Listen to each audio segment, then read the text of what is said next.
warsha kuanzia tarehe 7 siku ya Jumatatu mpaka kufikia leo tarehe 12 mwezi wa 4.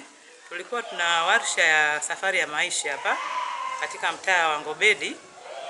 Warsha hii ilikuwa na madhumuni ya kwa ujumla jamii ijue safari ya maisha ya mtoto. Mtoto anapitia changamoto gani? Kuna mazuri, kuna mabaya katika maisha yake ambayo anapitia mpaka kufikia ukubwani. Sisi sote kama jamii tumeshatoka katika nafasi hiyo ya utoto mpaka tulipofikia.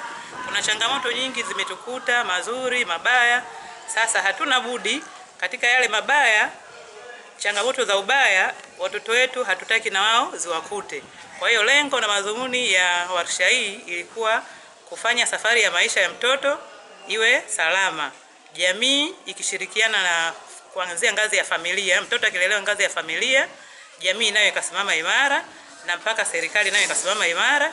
Tunaamini kwa ushirikiano wao pamoja mtoto anaweza kuwa salama. Na ndio maana tumekuja na kauli mbiu ya kwamba safari ya maisha lazima iwe salama kwa mtoto. Bila shaka warsha zinaendeshwa kwa misingi ya kufuata kupewa kidogo. Maandalizi ya semina ni kubwa zaidi. Labda wizara inayohusika ya kijamii unaiambiaje kuhusu swala hili? Nyie taasisi ambayo mnakuja vijijini na kutoa elimu na mafunzo, nini kiwasaidie wizara husika? Sana tunaangalia tu ule uhitaji wa sisi kutuwezesha kufika kwenye lile eneo ambalo tunataka tukafanye hiyo warsha. Halafu pia kama jamii tunasema kwamba jamii lazima iwe na mawazo mazuri katika huo mjadala wa safari ya maisha ya mtoto. Basi jamii pia nayo pale tunaenda kuifanyia ile warsha lazima wapate chakula cha asubuhi na cha mchana, ili hata kama masomo yetu tunapofundisha waweze kuelewa. Vile vile tunahitaji tuwe na nauli ya kuwawezesha wale washiriki wa warsha kuja sehemu ya tukio. Kwa mfano, huwezi kumtoa baba ambaye anategemewa kila siku arudishe mkate nyumbani aje ashinde sehemu kutwa nzima. Kuanzia saa 2, warsha zetu zinaanzia saa 2 mpaka saa 9. Sasa baba ameshashinda pale, nyumbani anarudisha nini? Na ukiangalia familia zetu ni za kipato cha chini ambazo zinategemea baba atoke au mama atoke ndio siku ile apate mkate wa ile siku. Kwa hiyo lazima pia tuwe na uwezo wa kumwezesha kila mwanawarsha at least kipato cha chini ambazo kinaweza kumpatia mkate wa ile siku. Kwa hiyo hiyo ndio changamoto ambayo inatukuta kwenye kueneza hii warsha yetu. Lakini kama tunatokea mfadhili wa kutuwezesha kufika maeneo tofauti, hii warsha sehemu nyingi yani wanahitaji sana mafunzo haya yawafikie. Kila tunakoenda wanatupa msisitizo kwamba hii warsha iwafikie watu wengi. Lakini sasa changamoto ni hiyo, tunawafikia kwa ukubwa gani na kwa umbali gani? Inategemea na ule uwezo wetu ambao tutakuwa tumeupata kama taasisi. Akitokea mfadhili wa kutuwezesha, sawa, tuko tayari kufika sehemu yoyote. Lakini sisi kama taasisi tunajichanga wenyewe kwa sababu taasisi yetu imeungwa na wale watu ambao tayari tuna kundi moja ambalo lina nia moja na lengo moja la kufanya safari ya maisha ya mtoto iwe salama. Kwa hiyo kutokana na vipato vyetu wenyewe tunajichanga, tukiwa tayari jamani tunaweza kufikisha warsha sehemu fulani, tunakwenda. Lakini kama akitokea mfadhili wa kutufikisha, tuko tayari kufika sehemu yoyote. Kwa majina naitwa Emmanuel Leonard Mashenene, ni msaidizi wa afisa ustawi ngazi ya mtaa. Nimemwakilisha afisa ustawi wa kata ndugu Watson Majolo kwenye hii ufungaji wa warsha ambayo ilikuwa inaendelea katika mtaa wa Ngobedi, kata ya Zingiziwa.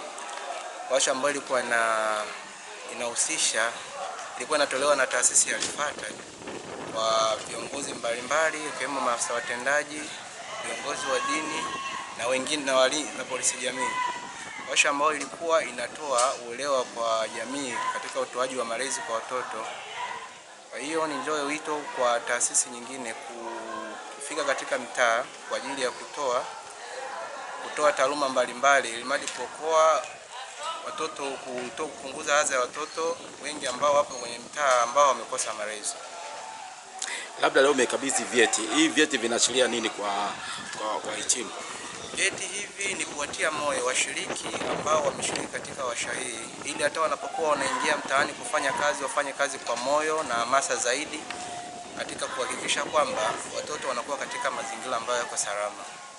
Labda changamoto wanazozikabili baadhi ya jamii ndani ya mitaa na kata, labda upande wenu mnaisaidia vipi ya watu wanaotoa washa kama Rifata? Rifata tunatoa wito, kwa sababu tunatoa wito kwa wadau mbalimbali ikiwemo Rifata, kwani wao ni serikali inafanya kazi, lakini wao wanatakiwa kuisaidia kwa sababu serikali ina mambo mengi. Kwa hiyo tukipata wadau kama wakina Rifata watasaidia zaidi katika kupunguza adha ya changamoto mbalimbali za watoto wanaoishi katika mazingira hatarishi katika mtaa, kata na taifa kwa ujumla. Majina anaitwa Neema Frederick Ngowi, ni makamu mwenyekiti wa taasisi hii ya Rifata ambayo inapatikana pale Kiwalani Gilagila.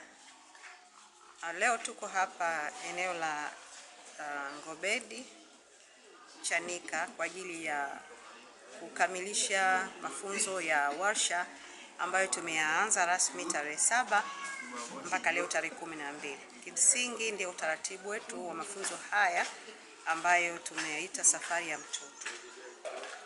Tunasema kwa nini safari ya mtoto ndani ya hizi siku 6, tukiamini kwamba mtoto anahitaji mazingira uwezeshi ili safari yake iwe salama. Tumekuwa tukishuhudia changamoto nyingi kwenye jamii zetu ambazo zinatokana na watoto au vijana, lakini ukiangalia nyuma yake unaweza kuona kwamba ni makuzi au malezi ambapo jamii kwa namna moja au nyingine ilizembea kidogo. Na ninaposema jamii ninasemea ni wale wanaomzunguka mtoto yule pamoja na wazazi na walezi. Tukiamini kwamba watoto wengi kwenye jamii ambao unakuta wamekosa nguvu ya kujisimamia, mara nyingi unakuta wamepoteza wazazi au wanalelewa na mzazi mmoja au wazazi wote wawili wamefarakana, na ndugu ambao tunawaita jamii hao wakachukua hatua ambazo sio nzuri za kutomjali mtoto yule, basi mtoto yule kwa namna moja au nyingine atapoteza mwelekeo wake. Mwezeshaji wa warsha ya malezi kuanzia kwenye ngazi ya familia mpaka jamii, lakini pia ni family coach na ni mwenyekiti wa taasisi inayoitwa Rifata Group ambao makao makuu yake yako Kiwalani, Dar es Salaam. Katika sehemu kubwa ambayo tunafanya katika jamii ni kuelimisha jamii kuhusu uelewa juu ya mahitaji na matatizo yanayowakabili watoto. Kwa hiyo tunahamasisha jamii juu ya uelewa kuhusu mahitaji na matatizo yanayowakabili watoto na namna jamii inavyoweza kuhusika katika matatizo yanayowakabili watoto, kwa sababu watoto sio kwamba ni watu wasiojiweza, ila wana nguvu ambazo zinaweza kuwasaidia kukabiliana na matatizo wanayokumbana nayo katika safari yao ya maisha. Lakini pia jamii kama jamii, naposema jamii ni mtu mmoja mmoja au kikundi cha watu wenye malengo ya pamoja, wanaweza wakashikamana wenyewe katika kumsaidia mtoto aweze kukua katika mazingira salama ili aweze kufikia malengo yake anapokuwa anatembea kwenye barabara ya safari ya maisha. Kwa katika warsha ya safari ya maisha au warsha ya malezi tunazungumzia mahitaji ya watoto. Mimi ni mwalimu mstaafu Mwalimu Tungura Mnyaga Soga. Nimehudhuria haya mafunzo ya safari ya maisha kwa mtoto. Kwa maana nyingine kwamba ni mafunzo haya yalikuwa yanahusu kuibua watoto mbalimbali wenye matatizo kama ya kunyanyaswa hivi katika jamii, na yamefanyika kwa siku 7. Muda huu kabisa umetosha kupata namna ya kuwaibua wenye matatizo, namna ya kuwasaidia, na mafunzo haya pia yametuwezesha kwenda katika jamii kuelimisha na ili kusudi wasiwafungie ama kuwanyanyasa watoto, kwa mfano kukosa shule ama watoto wengine ambao katika mazingira magumu ambao wanalala mitaani na kadhalika. Kwa hiyo mafunzo haya yalikuwa yanahusu hasa kwa hao watoto. Wengine hata wananyanyaswa na familia zao, wazazi wao, wengine walezi, wengine hawa yatima. kadhalika. Kwa hiyo ni mazuri na tumehamasika, tunaenda kufundisha jamii na kuibua watoto ambao wanaendea katika matatizo haya ya kunyanyaswa. Naitwa Halima Abduli Turo. Wengi wananifahamu kwa Mama Abduli. Mimi ni mkazi wa Ngobedi hii muda mrefu tu, tumepata mafunzo aina nyingi mbalimbali, lakini ninashukuru sana kuja kwa Alfata. Ninashukuru kuja kwa Alfata. Kidogo nimepata uelewa fulani, kwa sababu tulikuwa tunalea watu sisi tulikuwa wakali, kumbe tulikuwa tunaharibu vijana wetu. Kumbe ni kitu ambacho cha kukaa naye chini kuonyesha upendo na kumweleza. Kwa hiyo mimi nashukuru nimepata ujuzi mwingi, na hasa katika malezi ya watoto. Mtoto anaishi mazingira magumu, kumsaidia. Japo mazoezi hayo tulishayafanya wakati tupo ofisini huko, tulishasaidia, lakini tumeongeza zaidi ujuzi. Kwa hiyo mimi nashukuru, ni mengi niliyoyajua na mengi ninayafanyia kazi, na nilishaanza kuyafanyia kabla ya mafunzo, lakini nimeboresha. Yani sasa nimeboresha vile vitu ambavyo nilikuwa ninavijua na nikivifanya wakati wa nyuma. Kwa hiyo ninashukuru kwa mafunzo haya, na ninahitaji tena na tena ili niweze kujifunza zaidi. Yani ninawaomba kwanza hao viongozi walifuata popote wanapofanya semina, watuite watu kama sisi ili tuzidi kuongeza ujuzi na kuzidi kuwaelewesha watoto wetu. Wakati napata mafunzo hapa, kuna baadhi ya watoto washakuja kwangu pale, mama, hiyo nani semina unayofanya huko ya nini? Nikamwambia mimi bwana nafanya huko na waelewesha kuhusu watoto, malezi ya watoto waishio katika mazingira magumu na wengineo. Na nikaanza kuwaeleza.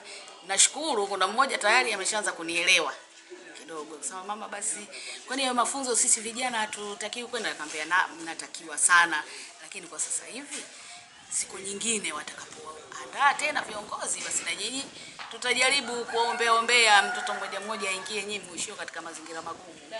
Kwa hiyo mimi kwa kusema kweli nashukuru, na ninawashukuru viongozi walifuata, nashukuru uongozi wa serikali ya mtaa ya Ngobedi, ninawashukuru wote na kushukuru na wewe mwandishi wa habari.